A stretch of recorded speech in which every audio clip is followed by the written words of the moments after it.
Viral di media sosial video pemuda menjemput pacar menggunakan mobil pick-up, menarik perhatian warganet.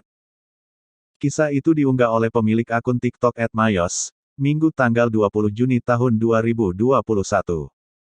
Unggahan tersebut menjadi viral dan telah ditonton hingga 2,6 juta kali. Video viral itu diunggah oleh Manda Mega asal Tulungagung, Jawa Timur. Ia dijemput oleh sang kekasih, Afrizal, pada Sabtu tanggal 19 Juni tahun 2021 lalu. Manda mengaku baru pertama kali dijemput oleh Afrizal menggunakan mobil pick-up. Saat itu, dirinya sedang dalam perjalanan pulang dari rumah pacarnya. Tak disangka, tiba-tiba hujan turun hingga dirinya terpaksa berteduh di minimarket. Manda lalu mencoba menghubungi Afrizal terkait kondisinya saat itu. Perempuan tersebut mengaku tak berani melanjutkan perjalanan dalam kondisi hujan deras.